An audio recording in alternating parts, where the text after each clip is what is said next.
like to welcome everybody to another edition of the Major Music Lounge podcast, joined by my man Oyamas Music. What's good, man?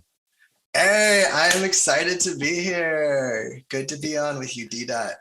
Definitely a pleasure to have you on. And we were talking a little bit before we actually started recording, and kind of like met each other along the way during Beatober. So we're gonna chop it up on that and talk a little bit about that. But definitely a pleasure to have you on. I like what you're doing. It's like you telling me about looking at some of my work on YouTube and just what I've been doing on social media. I did the same thing actually this morning with you, and Yeah. I read the bio and went on your page and checked some of that out. So we're gonna definitely get into it with that. I guess to start it off, I read your bio, but for our listeners and for all our viewers out there, tell us a little bit about yourself and how you got started with music. Oh, absolutely. Music has always been a part of my life. My mom made me take piano lessons when I was little. It's been like 20 years. I didn't like it then, and I'm so glad now because man, it just builds and pays off over the years. But I actually didn't get started with producing until this year. Wow. Okay. So I got sucked in because I was learning Ableton because I was like, oh, I can play some really sweet sounds on the church keys if I don't use like that $100 Casio and replace it with a $100 keyboard and my laptop. And I was like, for real? I'm like learning about Ableton. I got into Ableton. And then I realized, hold up, I can make the music I've been listening to like all my life on this. Just got to get Splice or Serato and buy a little of this, a little of that. Soon enough, you're like in the middle of the black hole and loving it. So that's been my story. Play a lot of music over the years, mostly at church, but a lot of singing, a lot of guitar, a lot of keys, Okay. and listening to a lot of music. Grew up on seriously 90s hip hop, 90s pop, 90s R&B, Babyface, Dr. Dre, Wu-Tang, RZA. Like, man, 90s was a good era to be listening to the radio. Yeah. Man. Yeah, it was a good era to listen to music. I think like a lot of us, because I think we're about the same age. You mentioned you just made 40. I'll be 40 in 2 weeks. Oh, for real. Happy birthday. Thank you. Yes, thank you. 81. 81 was a good year too. It was a good year. It was a very good year. But yeah, we have a lot of similarities. You mentioned you took piano lessons growing up. I didn't take piano lessons, but I am a brass player. I play a little bit of trumpet, play some baritone. Nice. I like to implement it more into my music in the future. So we'll see. And then, talking a little bit about, just getting started with production a year ago. Now, was it really like, just because I kind of read some more in the bio, but was it really having like a lot of extra time during the pandemic, along with maybe like your background as far as learning keys that kind of led you to start to produce music? It was a lot of things. Like, I feel like I always wanted to produce music, although I wouldn't have called it that because I didn't even know what it was called. Yeah. I was just trying to like write music, but I was doing that in the early 2000s, late 90s. It was just frustrating. I'm like, man, all the sounds just sound like Nintendo, but worse. It's not working for me. So I took some time off. I think I had acid for like a year. Acid. Oh, yeah. That was the closest I got. But it was still kind of not satisfying. It was like, oh, it sounds like bad techno or something. What is this? And then it was a lot of time. To be completely honest, it was frustration because I don't know, pandemic was crazy. Just getting mad at just stuff going on, mad at life. It was kind of an outlet, Yeah. Yeah, same here. Like when the pandemic first started, it actually led me like, which we're gonna talk about as well on your end, but it led me more to really starting my YouTube channel even more. I've always actually had a YouTube channel. I've had a YouTube channel since like 2009. But like I saw that. You're like one of the OGs up on YouTube. one of the OGs on there. But it wasn't really up until probably about maybe January of last year, right before the pandemic.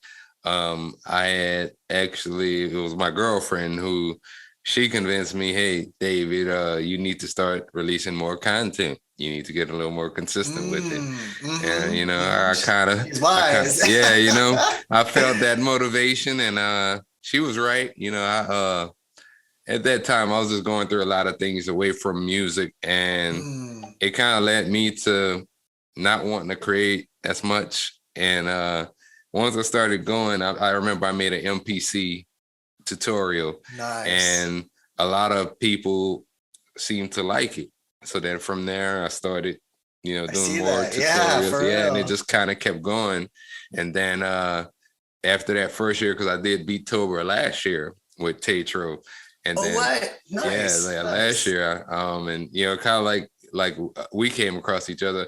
Same thing, met a lot of other people, and it led me also to starting the podcast. I was like, okay, well, I got to add a new element to this channel. And I used to do a radio show years ago, and nice. It was an online show, and from there, it just kind of led me to, like, I enjoy these conversations because I like to see where a lot of these other beat makers, producers, creators, how their journey kind of compares with mine. Not to say, I'm in competition with everybody, but I feel like we can all offer each other some kind of knowledge as far as being able to grow, maybe learning some ways of new techniques, how to market ourselves online, how to market ourselves on social media, and just exchange ideas. And to me, like yourself, a lot of other people, just I appreciate that one, the great feedback around the show, and I never thought that it would kind of lead to where it is now. We're about to enter year 2, and it's been quite a journey for me. Now you've been on YouTube. Was this your first year on YouTube? This is my first year on YouTube. I think, am I coming up on 6 months yet? I started in July. Yeah. Okay. All right. And did you start your YouTube channel to, like, maybe network with other producers, or you maybe also wanted to kind of help other people? Like, tell us a little bit about that. To be completely honest, I had no clue what I was doing. I was just like, I made some cool music. How do I share it with more people? And that's how I got started. And I was watching guys like Tetro or Eldre or Decap. I'm like, man, I love what they do. I mean, that's how I learned production. Yeah. Because I think I ended up on Tetro because I was trying to figure out how to use a MIDI controller to make sounds. And turned out, after some research, Ableton and all that. So I grew up as a producer in my very short life as a producer, watching YouTube. And I was so intimidating. I'm like, no, I would love to teach, but what could I even teach? I mean, dude, I just got started with music production this year. But then the more I hung out on YouTube, the more I realized I can't teach what Tetro teaches. But all of those 20 years doing church music and music in general, being in front of people, and like also just like the work and the ethic and stuff, because I'm like, yeah, I do some practice. It's not too hard making a beat a day if I just get my mindset right. Yeah. And I'm like, oh, a lot of people struggling with that. And I'm like, okay, let me tell you what I do. I don't overthink it. I turn on the DAW. I start getting some drums. I cook up and record the first thing I like, and I move on, because that's how I finish in 10 minutes, half an hour. And I realized this was news to people. So I'm like, okay, maybe it's kind of like your MPC thing, although I'm sure, man, your MPC stuff, that's good. My stuff is just me like messing around. I'm like, okay, so this is, if you don't know chords, because someone on Eldre's server was like, how do you play lo-fi piano chords? And I'm so new to lo-fi too. I only started listening last year. I'm like, well, the way I see it, it's like boom bap and it's like jazz. Let me teach you a 7th chord. If you don't know what a 7th chord is, you just white, skip one, skip one, skip one. You play that, you do the same thing, 5 white keys down. Even if you don't know what you're doing on your keyboard, you'll be fine. I made that video and it's like, oh, it worked for some people. So I realized it's fun teaching people. And I don't know that much, I figure, but some friends tell me too, like, don't sell yourself short. You do know some stuff. Definitely. Teach what you know. Yeah, it's and that's the thing about starting a YouTube channel. It's never like it wasn't easy to really start getting in and number one, like I personally, and a lot of people wouldn't even know this, but I'm a very introverted person. And for Mm-hmm. me to get on there initially, like, because you're gonna have people that like what you do, but you're gonna have a certain group of people that don't like what you do. And Mm-hmm. it's kind of like finding ways to navigate through all the negativity. Because Yes. I've had people stop my channel, leave ugly comments, and I've had people Mm, stop my channel, leave really good comments, and that's the ones that kind of keep me going. It's just when people say, "Hey, great job, we enjoyed this video," or if you're gonna be, and I'm open to constructive criticism, but it's always something that has to be specific and something that I can build off of, not just necessarily coming on my page saying, "Hey, your video sucks and you don't know this," and a lot of people, I would say more often than not, I get a lot of positive feedback on my channel. yeah, people are nicer than I expected. I feel the same way. Like, Yeah, that's good. That's cool. it's a really good music producer community, and I mean, you mentioned a lot of people. Like I follow Eldre too, of course, Tatro, Decap. Mm-hmm. I sat in a presentation by Decap here in Dallas Wow. years ago, and he was using Ableton, and that was actually right around the time. Yeah, I don't know if you're familiar with his Drums That Knock series, Oh, but yes. he had just Yes. started one and DTK. two. He had just started one and two, One and and two. Man, and the that was start. that long ago. And he was in there using Ableton, just Man. giving tutorials on Ableton and just talking to us about music production.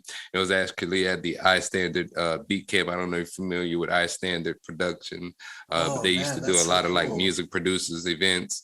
And yeah, Decap, very cool. I'd love to hear him talk again. In person, I follow his stuff online as well. Um, Decap. Yeah. and then Tatro is amazing. I found him actually kind of like you in a way. Um, about a year or no longer than that. Maybe like 2-3 years. He didn't even have facial hair at that time. That's how long ago that was. For real. But he was talking about the Rolly Seaboard block. Oh, yeah, yeah, yeah. I saw that one. This device, Yes. yeah, this right Oh, here. He was nice, talking about the nice. Seaboard block because at that time I was at my job. I can't really say who I work for, but um, Cool. I was I was I bought one of these and he he did a video review on it and it was positive, but like once I started following that video, it just kind of led me to following all his other beat making videos, and Mm-hmm. then doing the Beatober. I think he's been doing that for a couple of years. But yeah, Tatro, a very good guy as well. Eldre, amazing. I like a lot of the Mm. stuff that Eldre does. I saw him everything from making beats on his phone to Oh I my think he gosh, uses same, Ableton. Yeah, yeah. same. um, how has all three of those really influenced yourself to, do what you do as far as creating music? Actually, like I would say with LJ, I accidentally ended up on him first because when was it? I finally switched from Android to iPhone. Like my Android broke, and then my friend was like selling his secondhand for super cheap. So I was just like, I'll buy it off you. And no, it was a missions fundraiser. I remember now. We were fundraising for like China missions to send some missionaries over. So I'm like, that's cool. And I get a phone. Okay. And they're like, wow, what's GarageBand?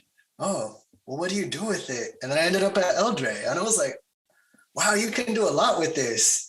And then I started listening to him, and then it just so happened that I was learning about the church keys thing, and I ended up on Tatro through a different route, learning about that. And the one thing I saw in common was, besides that both of them were really talented, really cool, it was like, whoa, Ableton, what is this? And so get into that a bit, and I'm like, oh, I got a free trial of Ableton through this other app because I was like doing it on the cheap.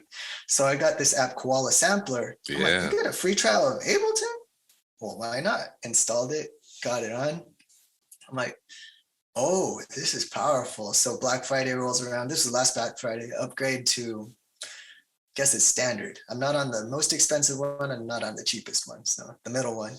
Okay. And I think it was about that time you start following Tetro and Eldre. Decap starts showing up in your feed on my Yeah. homepage. I'm like, now who's this bald guy? Ooh, he makes good drums. And finally, I I don't know why. I guess it's because I don't see it as an investment. I also didn't realize it would be fun or exciting or it would inspire me. But I held off on Splice for a long time. I'm like, no, I want to just work with free stuff. I want to be that guy doing it from super scratch. And so just ended up with like a whole bunch of free cymatics, which are fun to mess around with and get Yeah. started. Definitely is like kind of getting the ideas of what I could do with it out there. But finally it's like, oh, Spice has a deal. Okay, why not try it? And then I was like, oh, this is fun.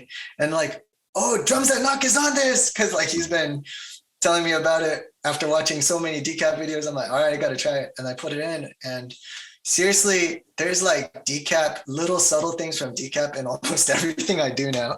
Like I know every shout, every little thing. I know my favorite risers. When I don't know what to do, it's a decap riser. And that often gets the juice coming. And then I realize I could put in something else, or I keep it. Maybe I filter it a little bit. Maybe I chop it a little, reverse it a little. But it's just really inspiring, the sounds that he put together. Yeah. And same with Eldre and Tetro, actually. All their sample packs are cool. There's like always a few things that I keep, and like kind of like my emergency start, emergency finish kit, because I'm just like, I don't know what to do with this. Just put that Tetro air riser on it again. That's always a good one until I figure out what I'm doing. Throw that in, get a good transition. But all three of them, it's like, I feel like every one of them has a different vibe. And something I've been learning about YouTube is like your vibe attracts your tribe. Yeah. Yeah. It like some people are more crazy. Like all these guys are kind of more on the chill side. I think they're all more on the introvert side too. I know that's me. Maybe that's what drew me into, because I'm like you.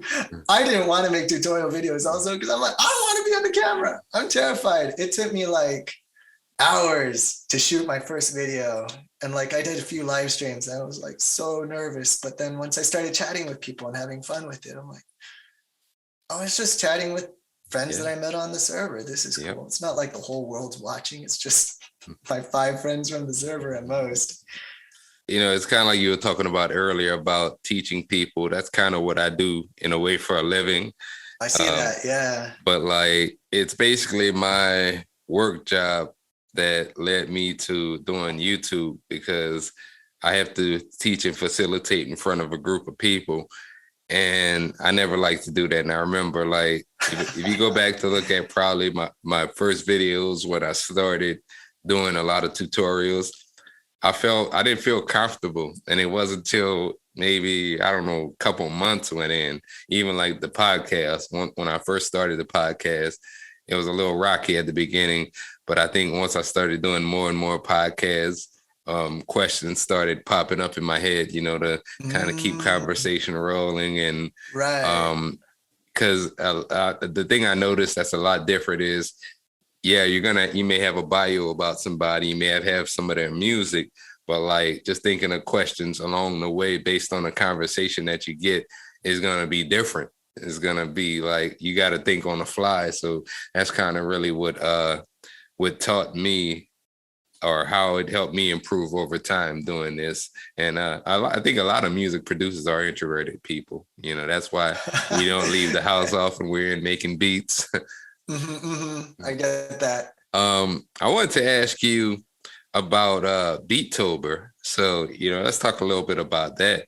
You know, it's for those of y'all listeners that aren't familiar with Beatober, it's something. Shout out to Tetro, because Tetro he kind of was the leader of this and kind of spearheaded it. But it's a 31-day beat challenge that he does every October, and it kind of brings the music producer community together. That's on YouTube as well as on Instagram. And I could tell you, like, for me personally, like, I make beats on so many different things that it allowed me, for one, to kind of stay creative, because I've always thought like I have a whole different sound library on machine than I do in a Kai, in my MPC. And then, I even seen you make beats on the iPad. I do that as well. Yes, yeah.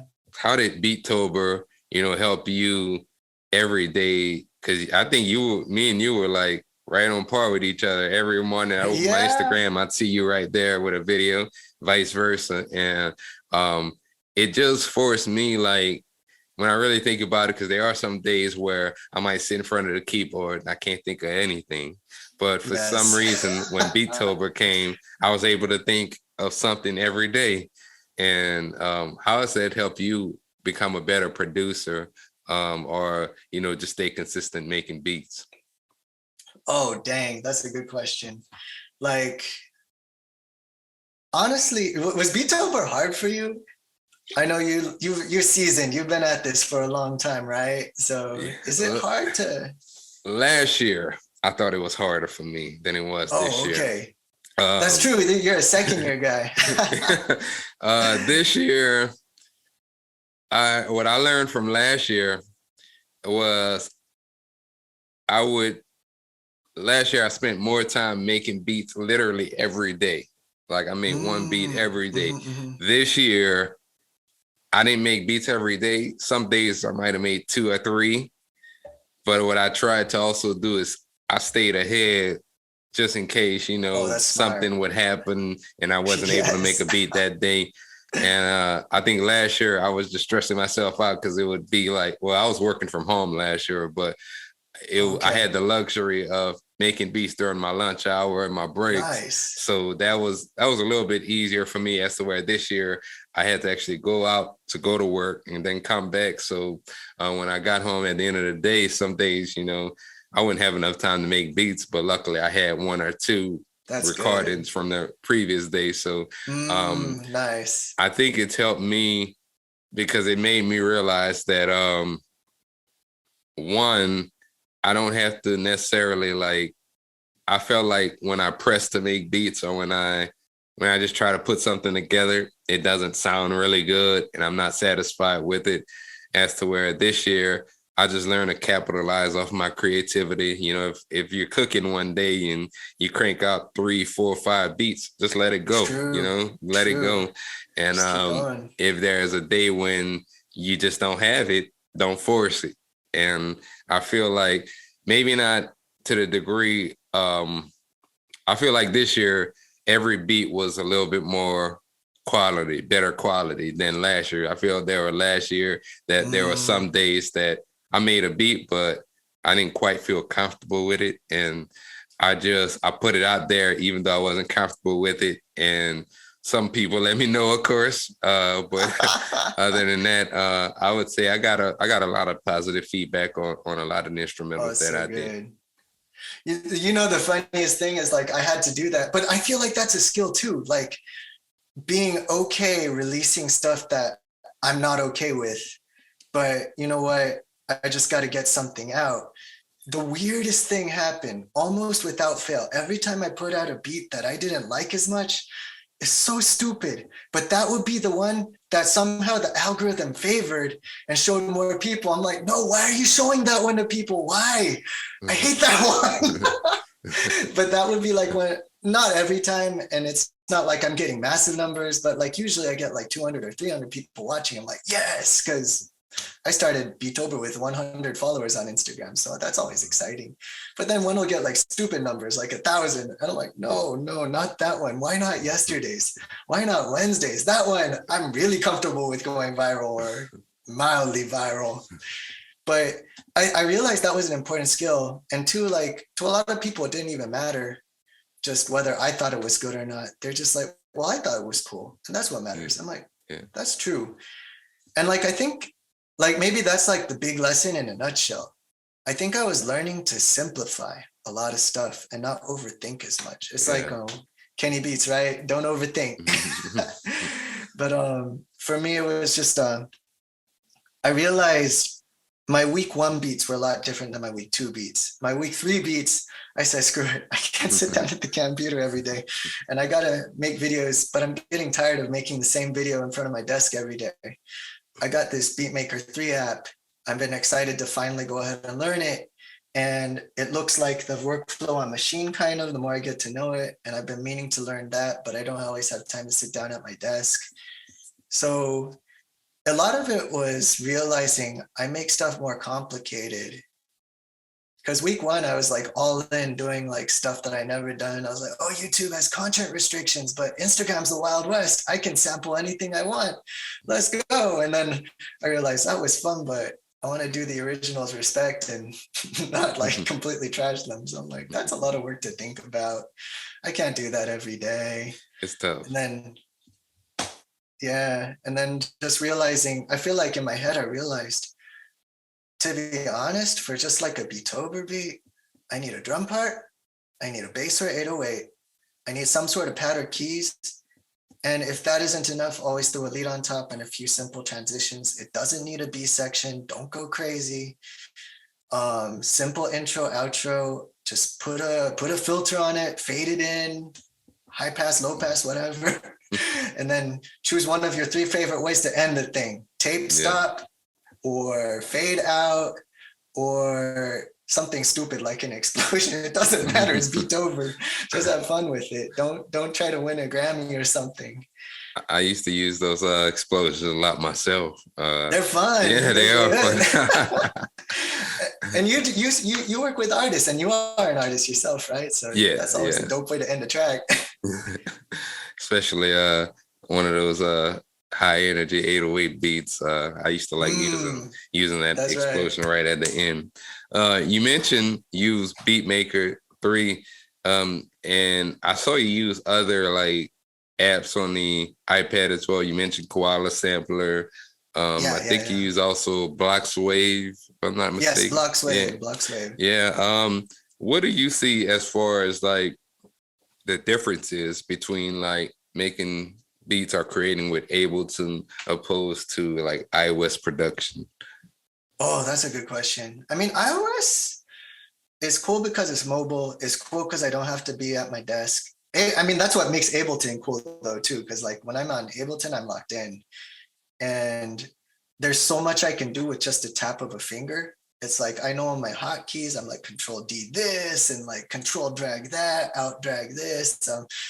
I could just get into a really natural, quick flow on Ableton. But it's funny because iOS, I don't flow. And in a weird way, that's an advantage because I have to think differently about every move I'm making. I'm like, okay, now I got to go to Splice on iOS. Then I got to throw it into File. Then I got to throw it into the share thing. But the tools work really different too. Like I kind of wish I had Ableton on the iOS. And at the same time, I realized if I had Ableton on iOS, I wouldn't have made what I had made. Because with Beatmaker 3, I was like looking at, I don't know, guys like Beats by J Black or like you know, like just anyone who's jamming on drum pads. And I'm just thinking, I want to do that. How do I do that? And so I made myself a special drum kit just for Beatmaker 3 and left it there. And that was like my go-to when I didn't know what I was doing. Like, oh, that's a good boom bap kit. That's always a fun place to start. Gets me excited. Yeah. And then with Bloxwave, have you ever used Bloxwave before? A little bit here and there. I gotta actually start using it more. Yeah, I got it and I didn't even know what it was for. I'm like, what is this? It doesn't make any sense to me. And I can only use their files. Like I want to use their stock files. They're okay, but I would never say this is my beat because it's like just a lot of loops being put together. Yeah.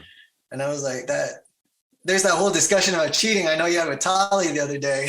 And I feel like that's exemplary. That's like what people are mad about maybe too. But then what I realized is there's an interesting different way of working with the samples that I can say, at least to myself, where I don't feel like I feel like I've done enough with it that it goes from cheating to being creative. And it's like, because Bloxwave, what it did for me, I paid for the upgrade. It was super cheap. Now I realize it's super cheap after buying stuff for Ableton. I'm like, I love RC20, but that cost me way more. I could have bought 3 iOS apps for that. Oh, yeah. But man, it's so cheap on iOS. And I got Bloxwave, I upgraded it, and I'm like, oh, I can put splice samples in it. I can put my anything I ever bought in it.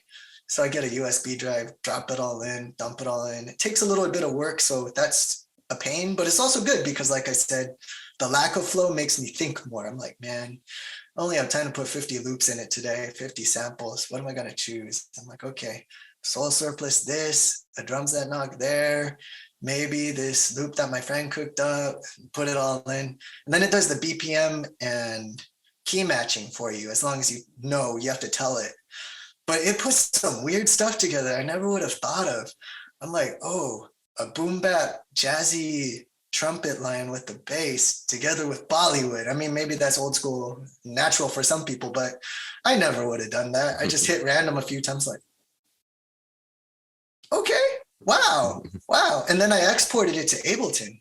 And so that was really fun because I was like, I got the idea in Bloxwave, and then I could actually make it more mine in Ableton, like cutting it more, reversing it, flipping it, the risers, the build.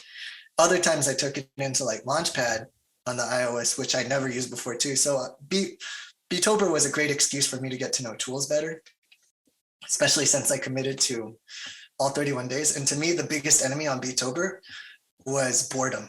Yeah. Because I was like, I don't want to be making the same beat 31 times. I could do that, definitely. Like, I know how to do it, but I don't want to do that. I'll die. Day 14 even, I was like getting really tired.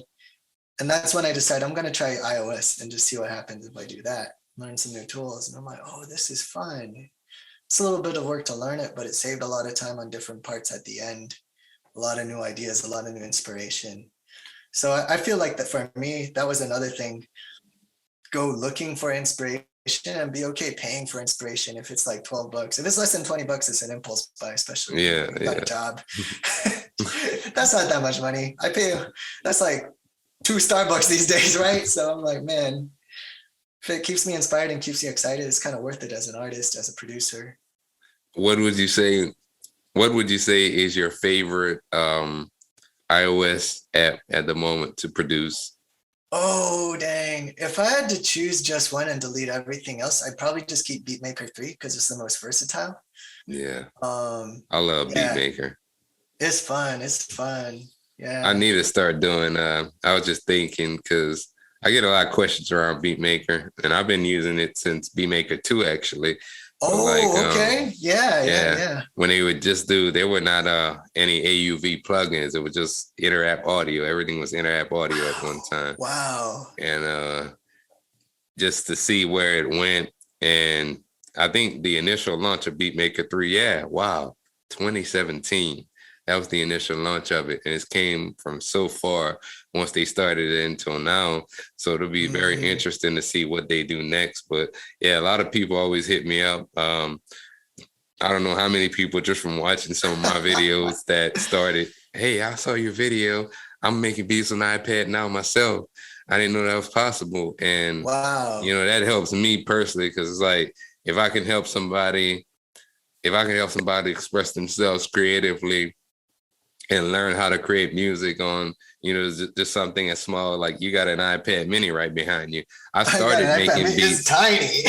I started making beats on the iPad mini. So I used to probably right before I started making beats on Beatmaker 2, the only other app I would use at that time was actually 2.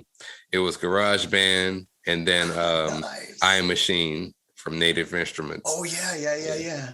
That's a good one too. Because I'm mainly you see me do a lot of things, but I'm mainly a machine beat maker. Yeah, I know you say machine is your DAW, and I'm like, whoa, that's another level of commitment. That's cool. Been so invested in it since 2009. So I have a ton of expansions, and if you're into a lot of those expansions or even complete, now is the time really for a lot of things where they're about to start their sales for the holidays. Black Friday is here. Black Friday. Save your money. Yes, sir. So you can spend it because it's gonna go out. What do you have on tap as far as, do you have any projects on the way? Or I actually got a chance on your page to check out the Beach Tape EP. So great job on Yeah. that. I subscribe to you as well. Thank Um, you. Thank no you. problem, no problem at all. What do you have on deck as far as you have any future plans for any upcoming music? Well, immediately, I'm just pretty excited about like growing the YouTube channel and making music that people can vibe to. So I'm working on a lo-fi series. I wanted to make an album, but then I'm like, the more I think about it, especially it's hard. Maybe it's because I'm like a 90s kid, like I think if I'm gonna make music, I gotta make an album. But the more I look at DistroKid and Spotify and the way it works, I'm like, there's really no point. Just release singles. So I'm like, if I can pull it off, I'm gonna try and release like a Christmas lo-fi single every week. Okay. I think it's a good discipline for me. I'm really trying to break into sync licensing too. Yeah. So I heard back from my first library, which was super exciting, but it's not concrete yet. But even just hearing back anything positive, like it could work out, is super hype for me. So I was like, oh, okay, man, I got to get organized. So like continuing to make more beats. I think that's the main thing. Make more beats. Make the Christmas thing because I love Christmas. I mean, that's me. Yeah. I'm a Christian. I'm a church guy. I love the music. I love the season. And what was it? Eldre just released his Snowfi, the lo-fi Christmas album. Oh yeah. Okay. Got Chris Punsalon on it, and got Chris Punsalon and Simon Servita. Actually, Simon Servita did a lot more keys on it, but it's so good. And I'm just like, honestly, I think there's a big gap because for me, I just keep playing that Charlie Brown Christmas album over and over and over because everything else I get tired of. And then I listen to Eldre, I'm like, oh, this is the Christmas album I didn't know I needed. We need more of this in the world, actually. More That's a great idea. Lo-fi Christmas music. Right, that's a great idea. Because like that's basically the Charlie Brown Christmas album, Vince Guaraldi and the trio and the jazz and all that. It's just a little bit updated with more of a hip hop vibe. I'm like, yes. Like something that's harder to play out because it just kind of fits in with your party and your vibe and your room and all that. But yeah, I'm just really trying to think about too, like what is it that I can do to contribute to people? Because I know for some friends, like the video part of Beatober was the hardest part. Yeah. And I'm like, actually, yeah, I had to think a lot about the video part. And I only survived the video side because I've been doing YouTube since summer. If I hadn't learned what I learned from doing YouTube, yeah, I would have died after day 3. I don't know what I would have done. Your videos were very innovative, I found. You even got your family involved, used a lot of clips. I saw a lot of external clips here and there, just short clips in your videos too. Any thought process behind it, like those concepts? What led you to just kind of being creative and not just making the beats, but just finding a way to have fun with making the videos? Oh yeah, I mean, part of it too is that thing that I said, like, if I get bored, I'm gonna quit. I'm not gonna be into this anymore. But a big part of YouTube that I'm realizing is keeping the viewer interested. And if I make the same beat video too, not only will I be bored, but maybe the viewer will be bored. And I was realizing I kind of want these videos to have a life after Beatober. It would be cool to put them on YouTube and for them to actually do something for the channel and entertain people too. Yeah. So how do I do that? And it was 2 things. One is I realized like those external clips, they really add a lot. They kind of give it some production value. They make it look like I know what I'm doing. I don't. I just got started, But 2, like, it also covers up my mistakes because I'm not the best at live finger drumming. I learned a lot during Beatober because I'm the kind of producer that sits there. I am so thankful Ableton 11 does that, like the multiple takes and it records all of them because I would die without that. Awesome. This saves me so much time. But I'm like, I cannot one take Jake that. I'm like, no, I'm going to get 4 beats of it right. And then I'm going to do the next 4 beats. So having B-roll was like my secret weapon that I didn't tell people. Whenever I can't do this part live. Nah, just record some trees and put it on top. Record the beach and put it on top. Throw my kids in it. So, but I realized as I did that, as like kind of a cheap way for me to escape, it worked for people. What? Yeah, I liked it. And two, I realized like, you know what? This is telling a story. And I kind of thought about that side of it a lot more. And I realized guys like Tetro, they do that a lot. Like Chris Punson and LJ, they do a lot with the zooms and the pans, but it's mostly just them. And I started cribbing that move from them in second half. I didn't really do the zoom until week 3. But Tetro, he's always got like the beach or like driving in his car. And I realized I like shooting stuff like this for fun. I also used to do video for church. So I'm like, I got a lot of like LA video because I'm an LA guy and the city's got a vibe to it, just whether you're on the highway or you're on the beach or you're just walking down the street. I mean, so cinematic, this city. So I'm like, yeah, I should put some of this in there, that in there. And I was like scouting locations for a family. It was for a family photo shoot. We just had a baby. He's, okay, congrats. Thank you. Yeah, he's 3 months old. So like in my wife's Chinese, I'm Japanese. In Chinese culture, the 100th day is a big deal. Koreans too. And the reason why is like, if the baby lasts 100 days, that means he's not going to die. I'm like, you know what? Medically, that's true. But we were scouting. I was tasked with scouting locations. I'm a freelance web designer, Google, Yelp kind of guy. So I have a lot of leeway with my schedule. So I just drove around looking at locations. I ended up at a beautiful Japanese garden that was open to the public. I'm like, oh, I haven't cooked up yet today. Let me cook up and like just leave the camera on. I'm like, oh, that worked. So I think I realized like telling these stories or like showing my kids, I'm like, oh, this, I didn't realize it when I was doing it at first, but the more I thought about it, I'm like, you know what? This is part of what makes me me. Yeah, I'm a beat maker and I'm 40. Yeah, I'm a beat maker. I got kids. Yeah, I'm like a totally different kind of dude than a lot of the young guys on Eldre's channel and doing the beat battles and stuff. Yeah, I'm probably the oldest one there sometimes, you know, but that's me. And I want to like reflect that with my life. This is my lifestyle. This is the way I do things. This is my inspiration. My kids love music. Also, as part of like, I feel honestly, as part of the condition of my life, letting me do what I do so much and disappear into the studio. If I can get the kids in there with me too, and somehow make it work, she's happy. But if I lock myself in there and I'm away from the whole family for like too long, you know, it's not cool, especially if it's not a work hour, if it's family time. Yeah.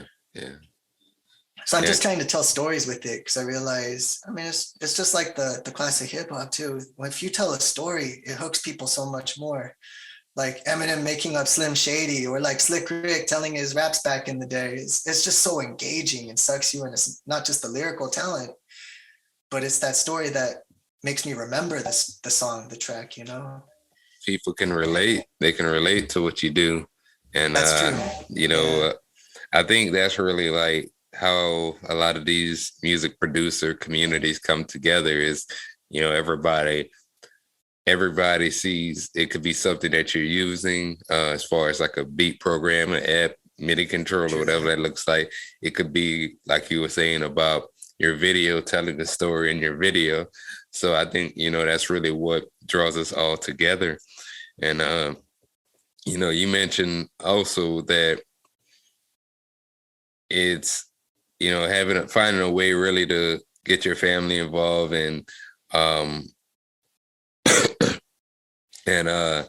just, you know, LA, for example, I got to get back out to LA. It's been a long time, but yeah, there's a lot of beautiful scenery out there. And I only been to LA twice in my life. So yeah, I definitely got to go and, you know, want to connect with a lot of people out there. So I don't know, you might catch me doing a video out there at some point soon.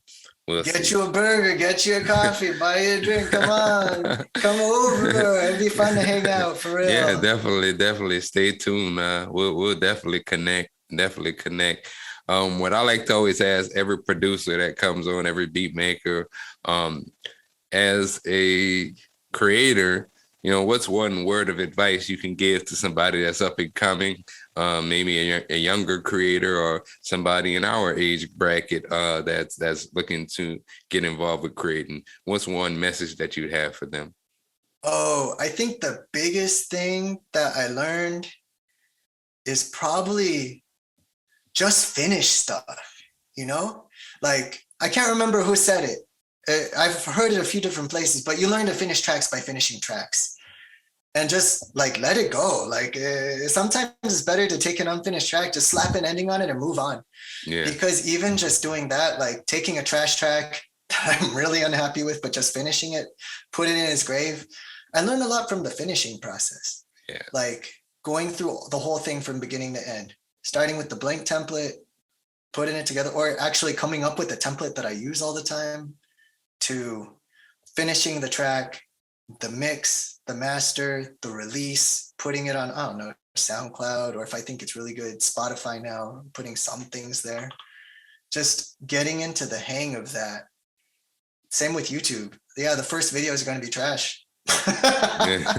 But look at you now, right? Like, Yeah. dang, like, look at me. I don't know, look at me, man. It's still not that good, but it's getting some views and stuff. It's getting some Yeah. traction. Got to get the bad ones out so the good stuff can come later. And same with Yeah. the music, same with the videos.